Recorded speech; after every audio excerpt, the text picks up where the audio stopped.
Buen día compañeros y profesor, mi nombre es Reina González, pertenezco al CAU de Villavicencio y a través de este video hago entrega a la última estrategia de fisiología humana, a través de la cual hablaré de tres enfermedades que afectan el organismo. Las primeras están las enfermedades de transmisión sexual, la osteoporosis y la osteomalicia, a través de la cual se van a exponer su origen, las causas o las consecuencias que trae a nuestro organismo, el tratamiento y la epidemiología que encontramos acerca de estas enfermedades. En primer lugar, encontramos a las enfermedades de transmisión sexual, las ETS. Las enfermedades de transmisión sexual son infecciones que se transmiten de una persona a otra a través del contacto sexual, pues como su mismo nombre lo indica. Las enfermedades de transmisión sexual son causadas principalmente por tres microorganismos, los cuales son bacterias, parásitos y virus. En las enfermedades de transmisión sexual encontramos que existen más de 20 tipos de enfermedades de transmisión sexual, dentro de las que se incluyen la clamidia, la herpes genital, la gonorrea, el VIH, el SIDA, sífilis, la tricomoniasis y entre otras. Bueno, las causas de las enfermedades de transmisión sexual, como lo mencioné anteriormente, se debe a tres clases de microorganismos, en los que encontramos las bacterias, encontramos a la clamidia, la gonorrea, la sífilis, la vaginosis bacteriana. Dentro de las que son causadas por parásitos encontramos la tricomoniasis, y las que son causadas por virus encontramos las más conocidas, que es el herpes genital, el VIH, que es el virus de inmunodeficiencia humana, el SIDA, que ya es la última etapa del VIH, el VPH, que es el virus del papiloma humano, y la hepatitis B. El origen de las enfermedades de transmisión sexual. Principalmente el origen de las enfermedades de transmisión sexual son debido a las relaciones sexuales sin protección, ya que al haber un contacto de esos roces entre estas zonas genitales o en intercambio de fluidos también puede ocasionar el origen a una enfermedad de transmisión sexual en una persona. Estas enfermedades también pueden ser de tipo anal u oral, depende del tipo de práctica sexual que se ejecute. También encontramos un origen por medio de transfusión de sangre, que es principalmente, esa se ocasionaba principalmente, se desarrolló mucho durante un tiempo, hace varios años, pero en la actualidad ya es más difícil que se presente debido a transfusiones de sangre, porque en la actualidad se realizan varios estudios y se analiza la sangre antes de ser puesta a otra persona. También se debe también al intercambio de agujas contaminadas y principalmente a las personas que son adictas a drogas o que comparten jeringas. Entonces eso se debe también a ese intercambio de agujas. Y también se origina por el embarazo de las madres que están contaminadas por una enfermedad de transmisión sexual y pueden a través del parto transmitírsela al bebé. Los órganos y sistemas involucrados en las enfermedades de transmisión sexual. Encontramos principalmente a los órganos o el aparato o el sistema reproductor masculino y femenino, también encontramos al órgano de la piel, que es cuando se presentan ampollas, más que todo en la zona genital, rasquiña, malos olores, y también en el caso también cuando el BPH puede originar cáncer de cuello uterino, o cuando es el herpes puede originar en los labios la presencia de herpes, en la piel también se puede originar debido al intercambio o el contacto con fluidos contaminados, o también en la parte del sistema digestivo, como lo mencioné, en el ano o en la boca, cuando ya depende del tipo de relaciones sexuales que se ejecuten. También pueden afectar el sistema inmune, en el caso del VIH, mediante la destrucción de los glóbulos blancos que son los que combaten directamente las infecciones, y también se ve afectado directamente el hígado, principalmente por la hepatitis B, que ocasiona una infección en el hígado y altera su funcionamiento. Las consecuencias que trae al organismo las enfermedades de transmisión sexual. Pues antes de decir como las consecuencias, pues es importante mencionar que nuestro organismo constantemente se encuentra en una homeostasis o una holostasis, que es en un estado de equilibrio. Nuestro cuerpo constantemente busca estar en equilibrio para mantener un gasto de energía pues bajo, constante, y así pues también que nuestro organismo se encuentre regulado. con lo que necesita, sus niveles hormonales, sus niveles de glóbulos blancos, de glóbulos rojos, o el buen funcionamiento del hígado también ayuda a regular las hormonas, entre otras funciones. Entonces, cuando se presentan algunos problemas en algunas de las funciones de nuestro organismo, pues nuestro sistema como tal se va a ver afectado.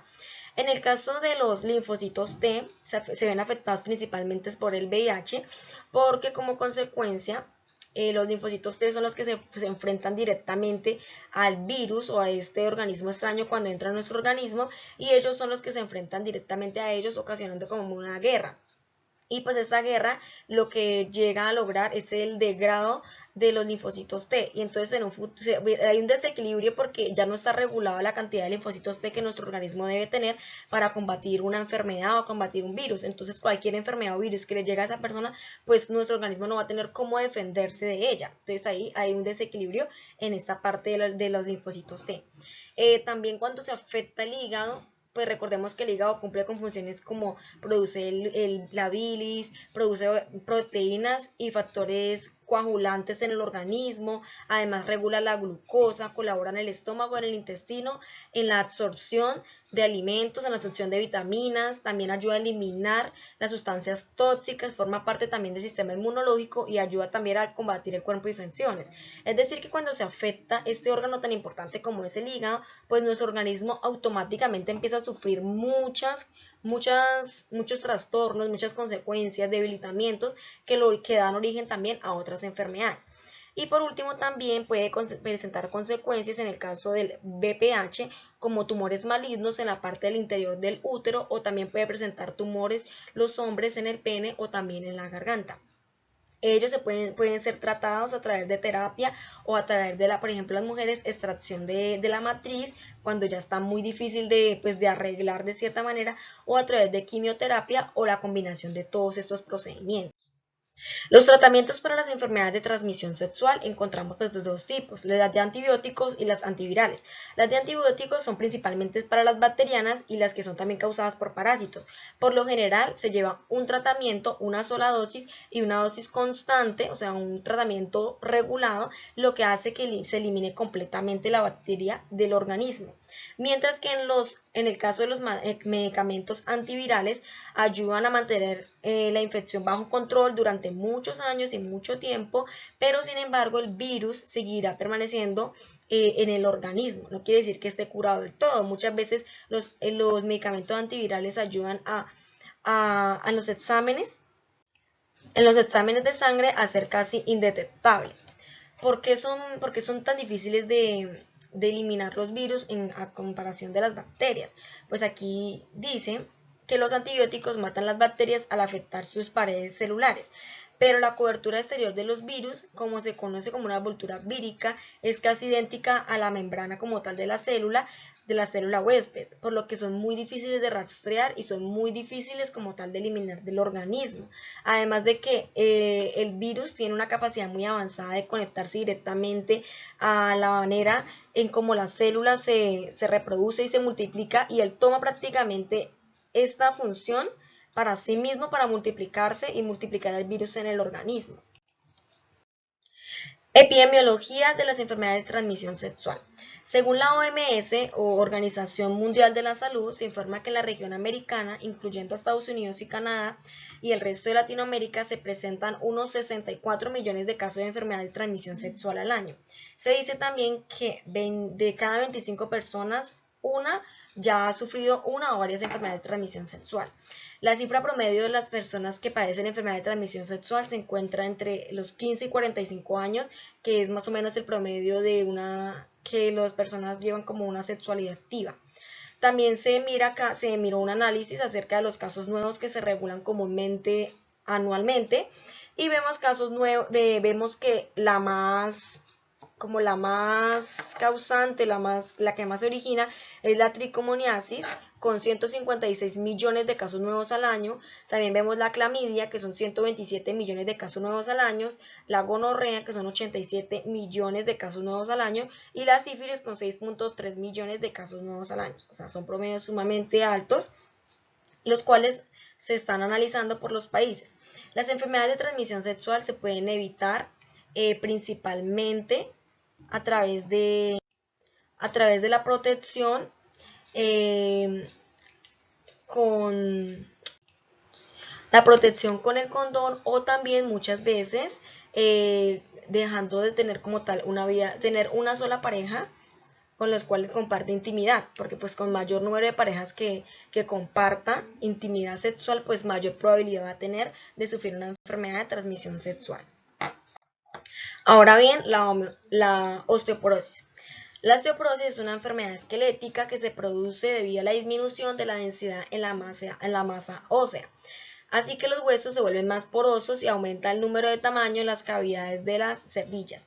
Es decir, que los huesos ya no son tan compactos como deberían ser, sino se tornan un poquito más porosos, como lo observamos aquí en la imagen, lo que los vuelve un poco más frágiles y se vuelven más propensos a sufrir fracturas. Es una enfermedad sistemática principalmente del esqueleto. El origen de la osteoporosis, pues encontramos varios.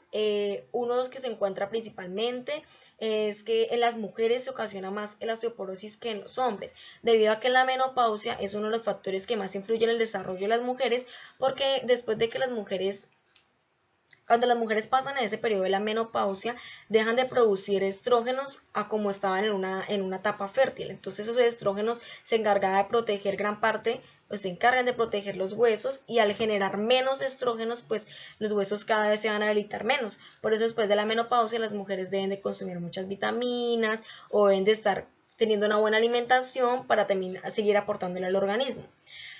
Otro riesgo de padecer osteoporosis pues es principalmente la vejez. Nuestro organismo envejece, se debilita. Ya después de los 30 años nosotros llegamos al pico como tal de desarrollo, y después de los 30 pues nuestro cuerpo empieza a envejecer, empieza a debilitar, ya no tiene la misma rapidez para el metabolismo. Entonces pues esos factores también influyen en la vejez, que se produzca la osteoporosis, el debilitamiento de los huesos debido a la falta de calcio. También se debe también a factores genéticos. Si una persona, pues su mamá sufrió de osteoporosis y su abuelita también, y pues si usted también no lleva un buen control o no suministra una buena alimentación, pues probablemente usted también va a sufrir de osteoporosis. También se debe la osteoporosis debido a una desnutrición, una mala alimentación y la falta de ejercicio, ¿sí? La falta de alimentación en cuanto al calcio y al fósforo. También se puede generar principalmente por la adquisición de algunos fármacos que pueden favorecer la aparición de la osteoporosis. Encontramos como los anticoagulantes, que inducen a la déficit de vitamina K y el aumento de la osteocalcina, y también encontramos otro medicamento como las heparinas. Las causas de la osteoporosis. En el primer momento, en el interior del hueso se produce durante toda la vida numerosos cambios metabólicos, alterando las fases de desnutrición y formación del hueso. La segunda es la fase de la regulación de distintas hormonas, de la actividad física, la dieta y los hábitos tóxicos de vitamina D, entre otros. Otra condición podría ser que una persona normalmente después de los 30 o de los 35 años pues llega a su pico máximo de la masa ósea, y a partir de ese momento existe una pérdida natural de masa ósea. Y por último, como lo mencioné anteriormente, puede ser por motivos de la menopausia, pues debido a la reducción de los...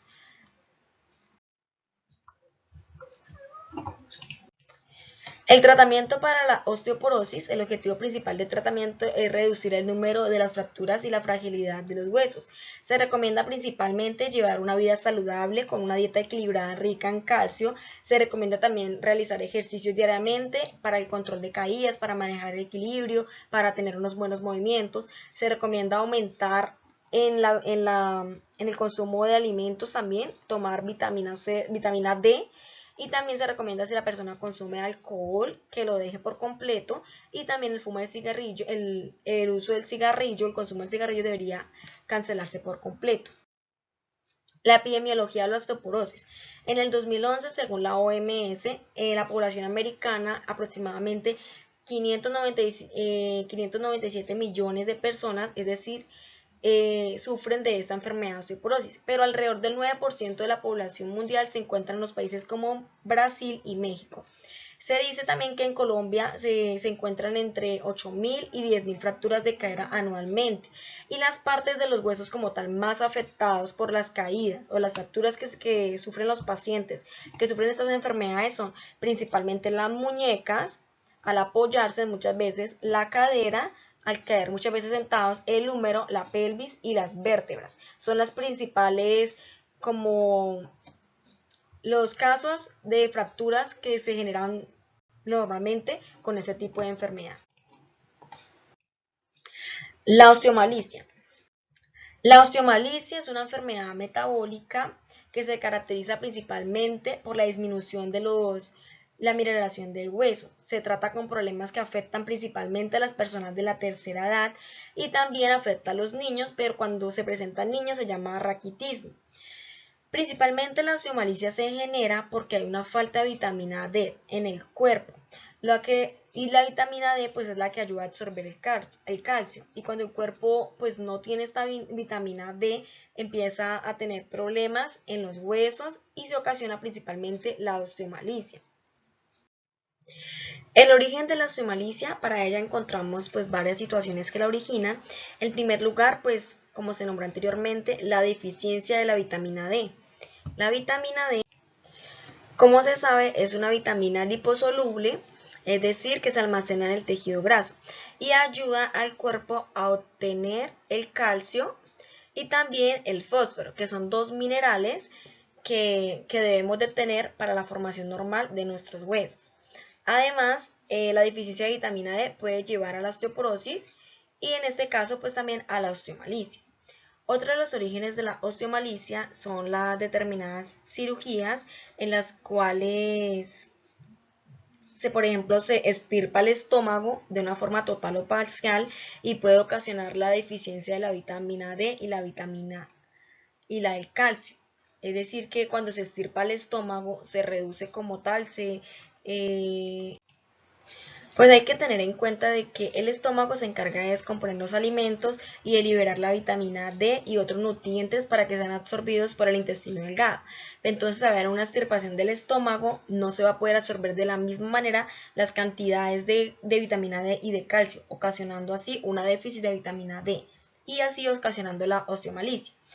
Otro trastorno que puede ocasionar la osteomalicia es la celiaquía, que es un trastorno inmunitario en el revestimiento del intestino, que puede dañar el consumo de los alimentos debido al gluten. Es decir, que cuando se daña una parte del intestino, en este caso el delgado, pues es el que se encarga de la absorción de las vitaminas y los minerales y todo. Entonces, al haber un daño aquí, pues va a ocasionar directamente un daño también a nuestro organismo y en este caso también a los huesos.